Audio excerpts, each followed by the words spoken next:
salaamaaleykum mi ngi Maram Ndiaye. waaleykum salaam Boubacar maa ngi lay nuyu di nuyu képp kuy téléspectateur ITV di am ak mbégte di leen fekk si altine bu ne ngir rek waxtaanee tolluwaayu politique fii si biir Sénégal.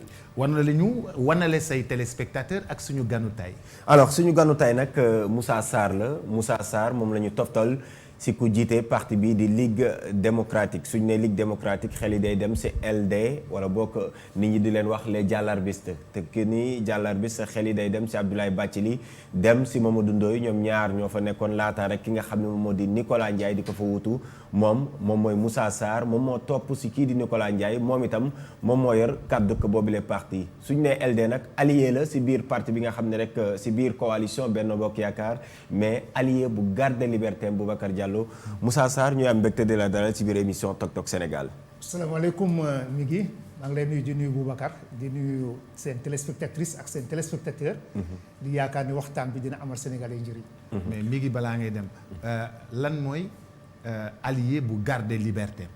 alors question boobu noonu mun nañ ko d'ailleurs moom mooy doon suñu première question bi nga xam ne dañ ko koy jàpp gis nañ ni Moussa Sarr yéen ak si biir Benno Bokk Yaakaar seen ànd sa njëlbeen la woon ngeen ànd jël pouvoir ba fii mais dafa am benn ligne bi nga xam ni sénégalais xam naa dinañ leen ko nagul maanaam mosoo leen ko wàcc position boo leen am même fekkee dafa bokkul ak bu njiitu réew Macky Sall da ngeen koy wax lan moo waral position boobu noonu taxawaay boobu.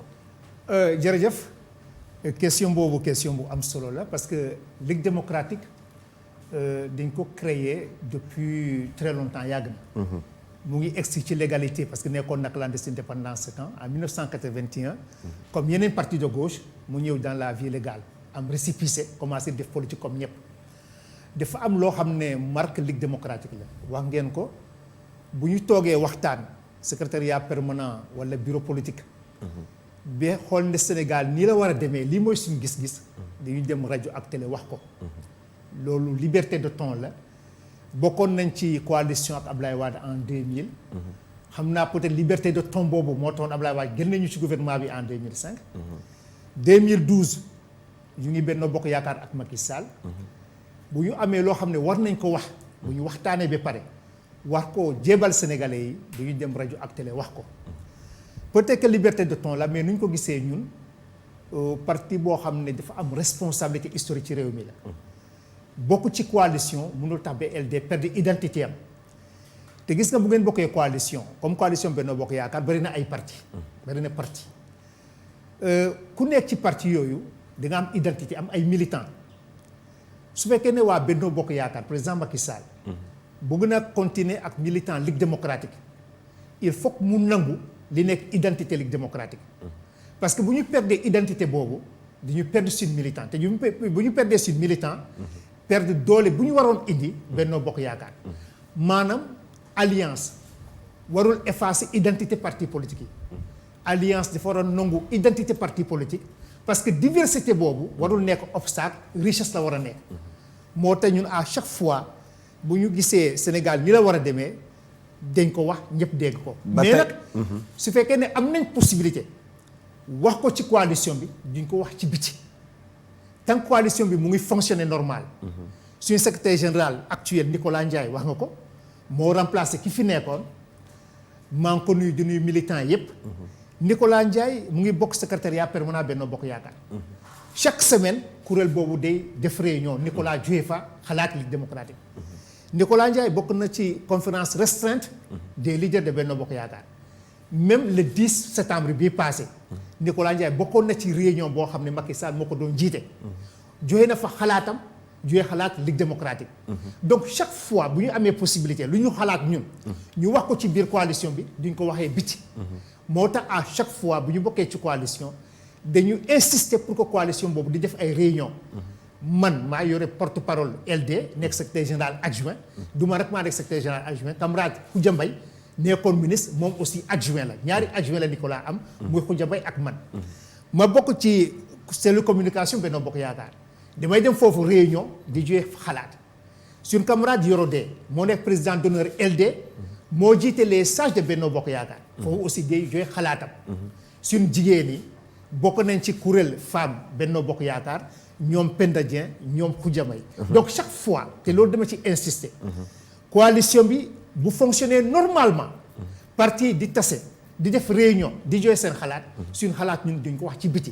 dernier exemple ma ñëwaat ci le 10 septembre Nicolas Ndiaye secrétaire général LD demoon na réunion conférence restreinte des leaders joxe na fa xalaatam donc xalaat boobu ak yeneen xalaat ñu boole mu nekk xalaat Benno Bokk Yaakaar. mais liberté de ton boobu des fois également xel yi da siy teey pourquoi parce que yaa ngi koy tudd léegi nga ni yow la ñu toftal si Nicolas Ndiaye ak Khoudia Mbaye suñu fàttalikoo également yow yaa nekkoon directeur de cabinet bu Khoudia Mbaye boobule ba mu nekk jëwriñ si liberté de ton boobu moom moo tax ñu jëlee ko si ministère boobu noonu parce que waxoon na jëm si njabootu Macky Sall ak njabootam nu ñu duggee si biir gouvernement bi mais seen biir parti gis nañ ni liberté de ton boobu noonu dafa mel ni des fois doo leen ko fa exercer qu'est-ce qu'il explique.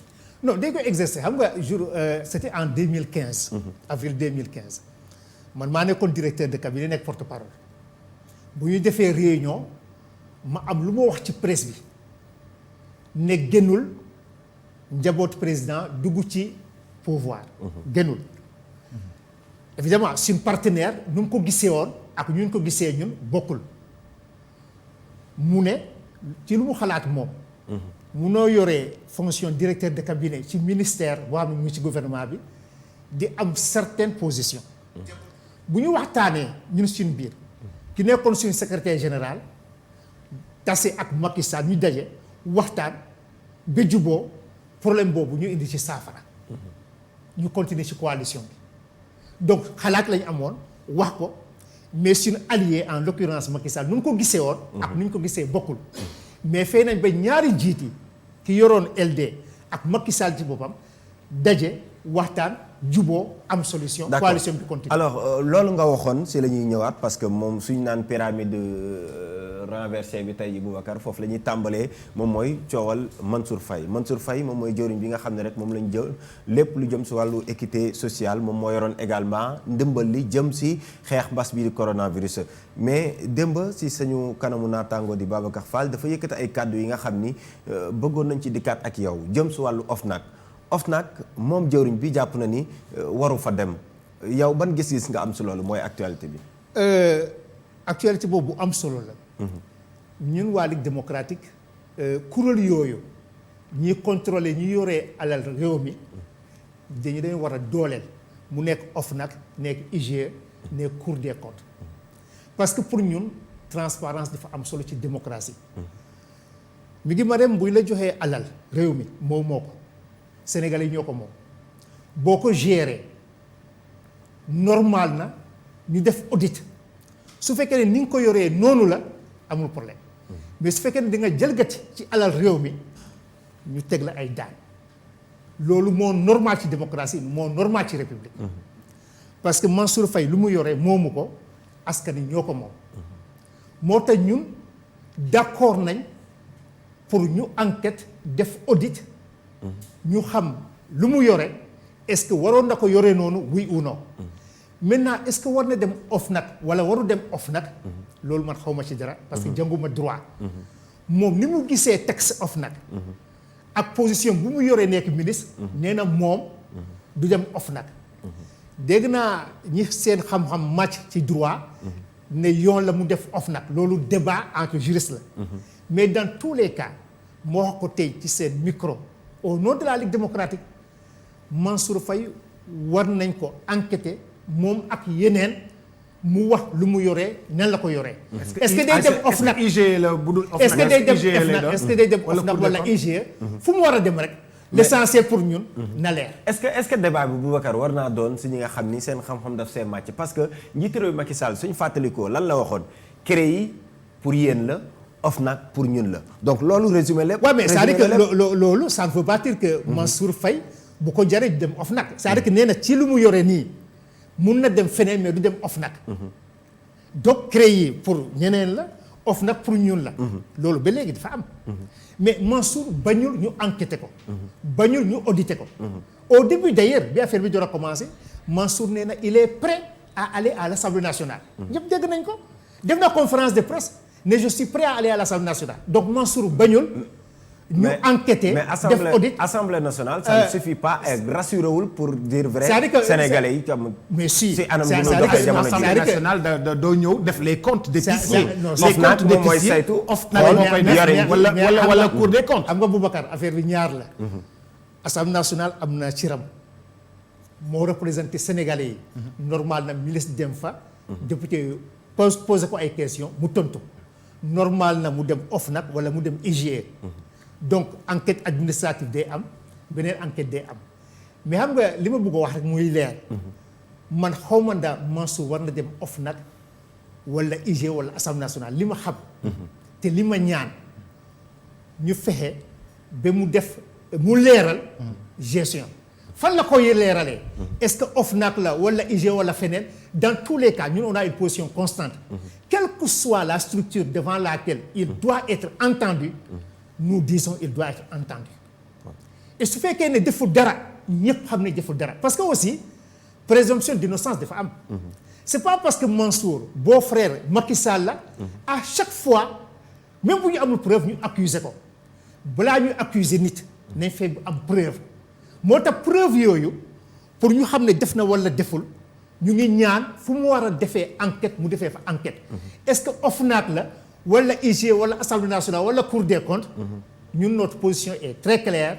nous sommes pour la transparence dans la gestion des ressources. d'accord alors def na ak deful du leeragum parce que moom nee na du rendre compte force Covid 19 bu colonel Ndiaye jiite nee na tamit du rendre compte ñi nga xam ne ñoom ñoo di OFNAC mais dañuy des foofu noonu laataa ñu fay génn Mansour Faye ba tey parce que sànq si njëlbeen maa ngi la ko doon wax soo gisee nga jóge woon si jëriñ ministère bu Khoudia Mbaye nekkoon ay kàddu yi nga yëkkati woon la daanaka jëm si lu nga xam ne takk na si Mansour Faye est-ce que sa kàddu démb yi da nga koy dëggal tey jii ba tey. takkul ci Mansour Faye takkul ci. mais si c'est-à-dire que c'est une position de principe. c'est-à-dire que. lii am tey nga doon bañ démb. non pas li am tey. c'est-à-dire que c'est une position de principe. pour ñun boo yoree pouvoir génnul sa famille dugg ci pouvoir bi loolu waxuñ ko pour kii waxuñ ko pour kale. noonu lañ ko gisee. keneen gisee na neneen. loolu mooy démocratie. Ligue démocratique nee na lii génnul kii nee na lii mun na am sans problème ku nekk assumer position. mais tey da nga koy dëggal ba tey li nga waxoon amul. c'est-à-dire que position boobu. position de principe la. quel que soit le pouvoir Ligue démocratique nee na lii génnul.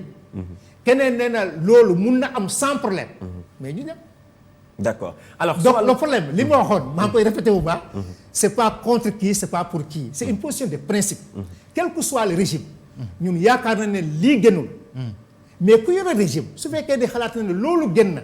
parce que wax naa ko léegi Benno Bokk Yaakaar bari na ay partis politiques. xam nga ñun yàgg nañ di xeex ba démocratie am Sénégal. Boubacar mu ngi ko doon rappelé. nee na Samba Sy maa ngi koy nuyu au passage. nekkoon na professeur fii la. ñoom PIT ànd jëf LD. yàgg nañ di xeex depuis au début des années 80. pour que démocratie am Sénégal. boo gisee parti yu bari syndicats yu bari rajo yi télé yu bari dafa am ñu ko xeex. moo tax ñun dañu bëgg ñu respecter suñu position. mais dañuy également respecter la position des autres. parce que ñun dañuy ay dictateurs. c'est pas parce que Moussa Sarr wala Nicolas Ndiaye wala Yorodé wala Khoudia Mbaye wax na lii rek. loolu mooy am loolu suñu position même ñun bu ñu demee réunion. suñu secrétaire général day wax li ma bañ ci d'accord keneen ba ci d'accord mais bu ñu waxtaanee bi majorité dégagée ñu ne lii mooy position Ligue démocratique. Benno Bokk Yaakaar également noonu la. parti yi bari nañ bu ñu demee réunion chaque leader day indi position parti yam ñu waxtaanee.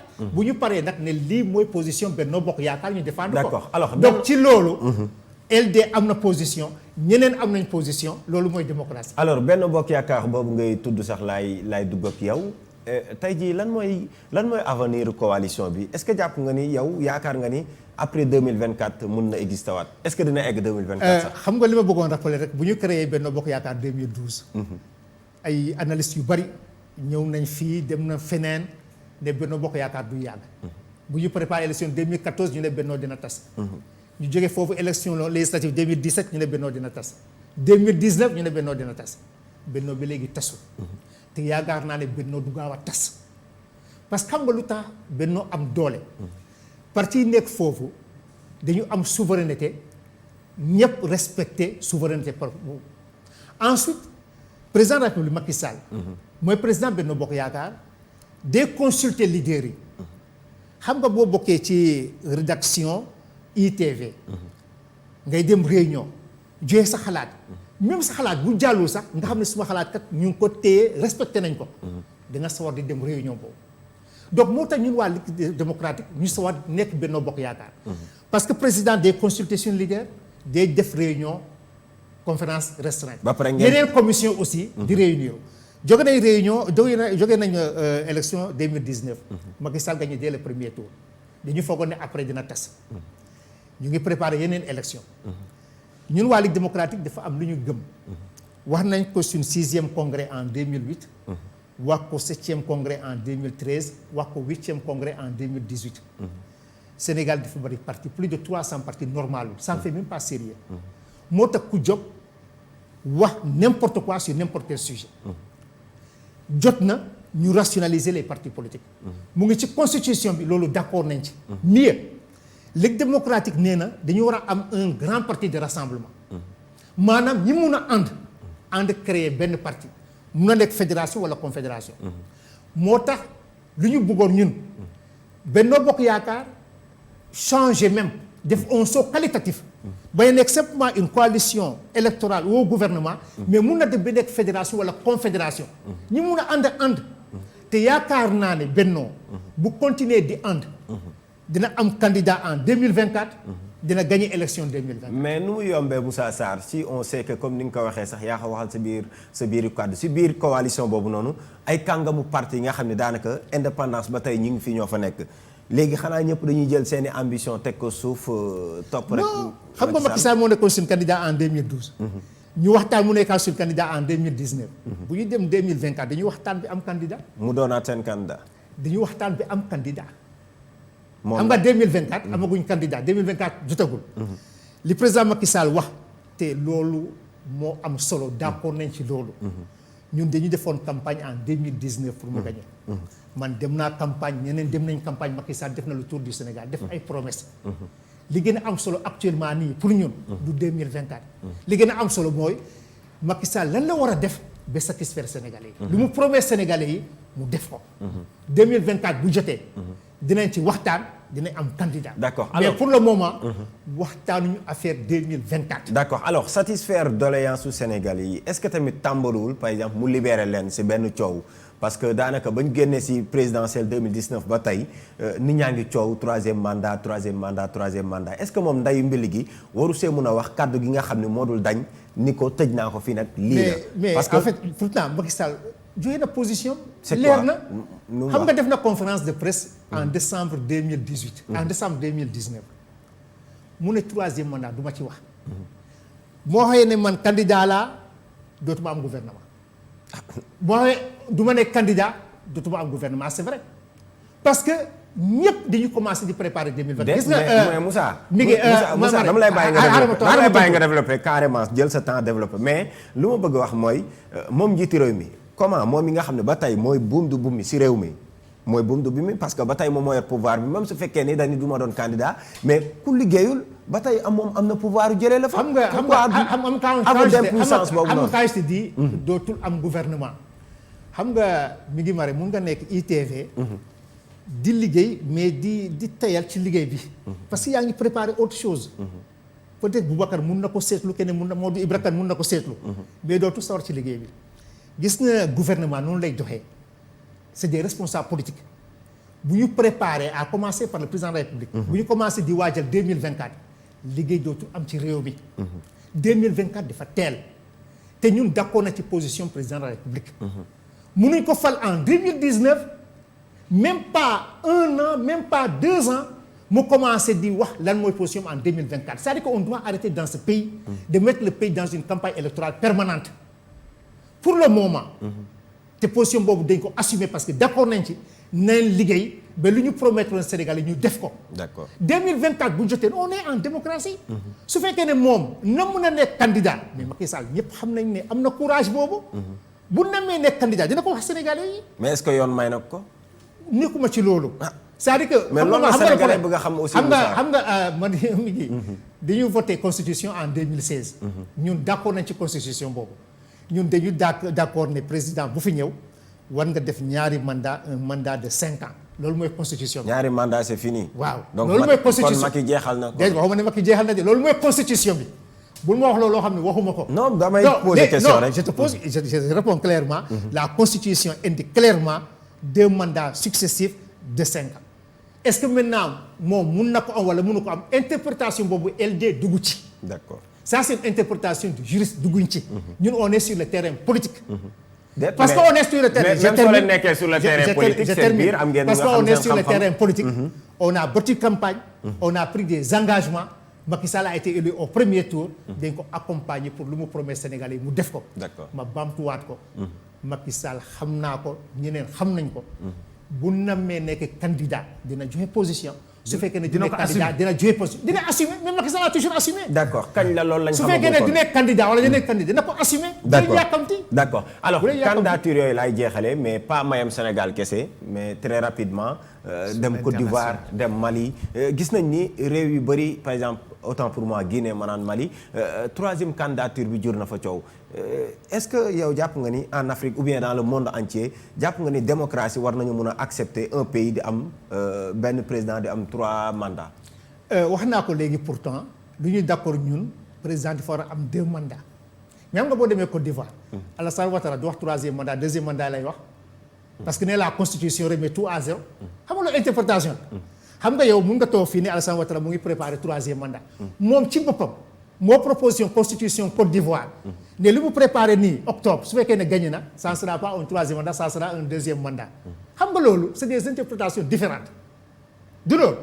donc man mënu ma toog fii ne Alassane Ouattara warul am lii wala war na am lii. li ma wax c'est une position de principe valable pour tout le monde.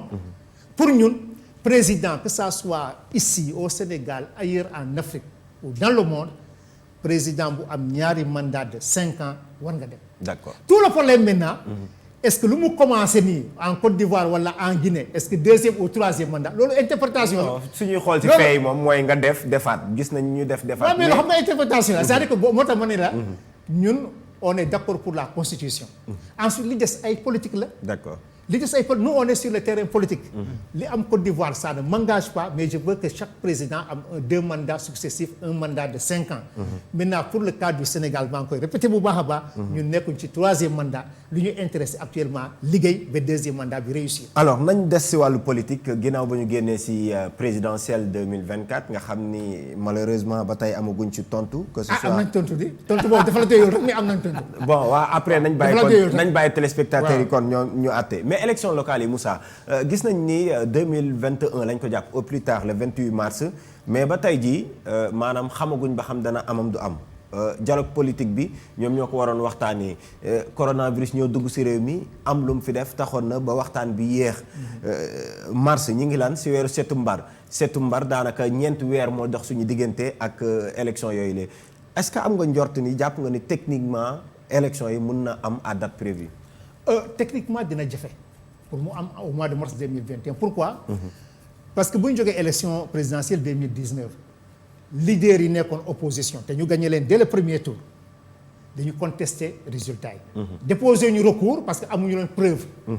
bu ñu contester résultats yi ñu ne Sénégal war nañ def audit indépendant du fichier électoral. ñoom ñoo ko wax ñu ne d'accord ñu dem ci dialogue bi il y avait 27 points à l'ordre du jour. sur les 25 mu am consensus. ñaar fukk ak juróom opposition majorité ak société civile d'accord nañ ci. mais comme waa opposition dañu ne balaa ñu demaat élection ñu auditer fichier bi ñun d'accord nañ ci audit boobu. donc nañ ko auditer audit indépendant. mais xam nga fichier bi ci li ma yaakaar mënoo ko commencer di ko auditer au mois de septembre pour dem élection au mois de mars 2021. dans tous les cas balaa ñu demaat élection war nañ auditer fichier bi. bu ñu ko auditer ba pare nag ñu xool. ban date moo gën gis nga la matière électorale. c'est une matière qui requiert un consensus. xam nga report bi du Macky Sall moo ko imposé. classe politique ñoo ko proposé Macky Sall. su fekkee ne élection dina am au mois de mars 2021 toute la classe politique en tout cas ñi gën a bari majorité opposition ak société civile ñoo ci war a d'accord. li ma bëgg ko wax rek mooy. lii élection dafa am solo ci réew. élection mun na tax ba démocratie law.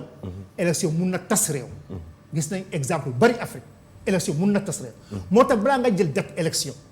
dañu war a waxtaan bi juboo joxe nga fi exemple Côte d'Ivoire Guinée ak li xew actuellement Mali ñun defoon nañ déclaration bu ñuy defee suñu réunion secrétariat permanent ci temps yooyu ñu ne waxtaan dafa baax ci loo gis waxtaan dafa baax à plus forte raison maintenant politique nga xam ne mënoo imposer kenn dara moo tax à chaque fois bu ñu buggee démocratie bi avancer élection ba ñu am problème il faut que ñu toog di waxtaan mais waxtaan boobu ñu ngi marem commencé en 88 avec la table ronde Abdou Diouf moo tax Sénégal am démocratie chaque fois on parle du code électoral de Kéba Mbaye en 92 mais dafa am di ko indi dañuy wàccoon ci mbedd bi di xee bi Abdou Diouf oote waxtaan ñu dem waxtaan boobu proposer ay choses mu nangu donc waxtaan moo tax Sénégal am démocratie moo tax bi dialogue politique defee réunion yu bëri ba am 25 points de consensus ñun loolu dañ ko rafetlu parce que loolu moom mën a tax démocratie dem Sénégal ci élection yi aussi ça sera la même chose alors lan ngay opposition ak majorité nañ waxtaan ba d'accord ci benn date bu ñu d'accordee ne au mois de mars mën nañ dem élection ñu dem élection mais lan ngay proposer yow li may proposer booy balaa ñu dem élection ñu def audit su fekkee audit bi mun na jee avant le mois de mars ñu constaté bu mënul nekk nag ñu def audit bu baax ñëpp d'accord ne fichier bi baax na ñu dem élection et je rappelle que bu ñu doon dem élection présidentielle en 2019 defoon nañ audit fichier bi avec des experts allemands ñëpp reconnaître ne le fichier est valable à 98%.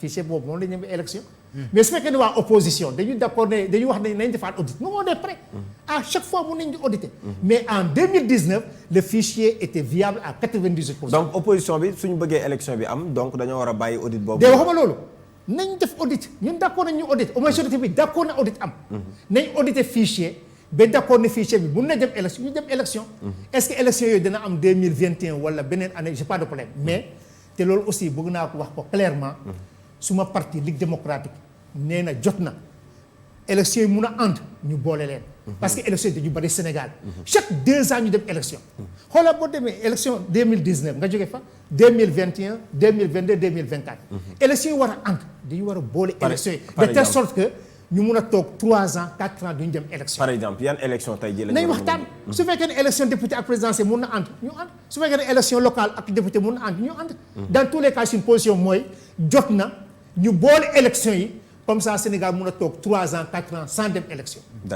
d'accord alors Moussa Sarr si fàttali moom mooy suñu gan moom moo topp si ki nga xam ne rek moom moo di Nicolas Ndiaye di jiital parti bi nga xam ne rek moom moo di Ligue démocratique du porte-parole bi alors inondation la ñuy waxtaanee ndaxte waxtu yu xoj nañu inondation gis nañ ni moom moo lëmbee réew mi jamono ji askan wi bëri moom moo leen teree nelaw ba tax njiiti réew mi daal di lancé waat plan Orsec génneegum fukki milliards daal di koy teg si table bi pour ñu xeex mbënn mi anam gu ñuy yoree mbënn mi daanaka si pouvoir yi fi nekk ba jamonoy tey jile est-ce que yow jàpp nga ni manière bu efficace bu ñu ko waroon jaaree lañ ko def naa le pouvoir actuel def 2012 ak Macky Sall ba léegi beneen pouvoir defu ko xam nga lu tax ma ko c'était la première fois en 2019 ñu am un plan une vision ne lii ak lii bu ñu ko defee zéro inondation du am mais dinañ wàññi inondation yooyu mooy plan décennal de lutte contre les inondations donc pouvoir bu ñëwee am vision ne fii laay jaar loolu lu baax la parce que c'est la première fois mu am Sénégal te boo xoolee plan décennal de lutte contre les inondations am na ay résultats wax naa ko feneen dinaa ko waxaat fii nañ jël les exemples un à un am na fi doon taax Dakar wala ci biir réew mi plan bi bu mu jaaree foofu inondation amu fa Dalifort kenn déggul le maire de Dalifort di wax inondation ren te moom xam ngeen ko il est sur le terrain politique mais kenn déggu ko ren muy casse inondation parce que inondation amu fa pourtant dafa doon inondé route nationale numéro 1 amul inondation Gounass dafa doon inondé Cissesse dafa doon inondé Philippe Maguilène Senghor dafa doon inondé pour jël exemple Dakar rek. fii am inondation Dakar yi ngay wax noonu yëpp ndox mi fekk na leen fa. muy mais Gounass mais muy Dalifort yi ngay wax mais inondé wul fii am inondation c'est-à-dire qu'on est sur nous sommes des Sénégalais fii am inondation Dakar. pour ne pas aller loin fii am inondation Dakar surtout Kër Massar te foofu plan bi egsiwul foofu plan bi egsiwul fa am inondation boo demee Camille Basse bi Alaaji Paate ba cité Sotrac foofu dafa am inondation mais foofu plan bi egsiwul fa mais fi plan bi def réalisation ci biir Kër Massar amul inondation Kër Massar xam naa ko bu baax fi plan bi liggéey Kër Massar amul inondation alors ban solution bi mooy plan bi nañ ko continuer nañu évaluer ñun waa Ligue démocratique wax nañ ko président Macky Sall wax na ko nañ évaluer plan bi li baax ñu jàpp ko lu sooxee ñu rectifier mais plan bi dafa war a continuer ba fu war a am Sénégal assainissement wala canalisation am assainissement am canalisation. Même su fekkee ne zéro inondation mënul am. ñu waajal changement climatique parce que changement climatique c'est pas une vue de l'esprit. Changement climatique lu am la. ren inondation la mais ñaanuma ko yàlla mun nañ toog benn année boo xam ne sécheresse lay doon. parce que inondation changement climatique fii inondation lay jur. fallait sécheresse fallait feu de brousse fallait cyclone. parce que loolu kenn mënu ko maîtriser. mais boo nekkee pouvoir. su fekkee ne mënoo def ba zéro inondation am da nga war a def ay ouvrage yoo xam ne même bu amee dina wàññi effet yi donc loolu ñu ngi ñaan plan bi continuer fi war am canalisation fi war am assainissement mais ñu ngi féliciter le président de la République parce que def na effort ci wàllu inondation mais daf ko war a continuer. d'accord Boubacar. waaw mais fu ñuy jeexalee rek dafa mel ni ñi nga xam ni ñoom ñooy ñun bu ñuy tabax duñu xool li nga xam ni moom moo war a njëkk ci tabax bu ñuy joxe ay suuf du ñu xool li war a jiitu ci suuf sa tey Diamniadio ña ngi koy defar di fa defar voirie bu normal prévoir voirie bu normal ca Diamniadio war a mel ni France Diamniadio war a mel ni États-Unis ñu defar voirie bi normal pourquoi bi ñuy commencer ay Kër Massar ak yooyu defaruñu voirie. mais ça c'est un gros problème Boubacar d'accord naa ak yow mais en fait peut-être que c'est un reporter dem nañ sur le terrain c'est sûr gis naa image yi mais boo jëlee Kër Massar Parcelles Assainies HLM yu Kër Massar unité 3 bi unité 20 xaw ma ñaata fi am inondation mais c'est une catastrophe parce que normalul état promoteur public HLM di joxe suuf sans canalisation donc loolu dañu war a rectifier Diamniadio war nañ tirer les leçons waruñu defar Diamniadio une nouvelle ville boo xam ne amul assainissement ak canalisation mais fii pouvoir bi joxe fii pouvoir les promoteurs publics comme HLM joxe te amul assainissement dañu war a rectifier. est-ce que dañu war a porter plainte HLM. man de defe naa bu ñu nekkoon ci beneen réew. ñu dëkk foofu porter plainte HLM. parce que c'est un promoteur public HLM état la ay citoyens ñoo dem jënd fa terrain mais bu amee lii HLM mooy responsable. te HLM bu nekkee responsable gouvernement bi mooy responsable. donc gouvernement dafa war a rectifier ba bañ a léser les citoyens. ça c'est les promoteurs publics mais promoteurs privés également. normal lu ñu joxe suuf jox ko ay sénégalais te amul assainissement amul canalisation lii yëpp dañu war a tirer les meilleures leçons. te tirer les meilleures leçons mooy pouvoir bi na def bilan fi promoteur public wala privé joxe te amul assainissement ñu fee bi assainissement am de telle sorte que bu tawee également taw bu bari même bu amee effet yi dina wàññeeku. merci beaucoup. c'est moi qui vous remercie monsieur Diallo. ñoo ngi am mbégte bu baax a baax ci wuy si bi nga wuy si. ITV ak Tok Tok Sénégal merci beaucoup Migui. merci beaucoup Boubacar Diallo di jaajëfal baax a baax téléspectateurs yu ITV mais également suñu gan Moussa Sarr parce que yombul woon mais il a accepté de venir ce matin. waxtaan xam-xam comme d'habitude rek du ma la doon wax liberté de ton bi mu ngi fi ba tey. dëgg la merci beaucoup jërëjëf.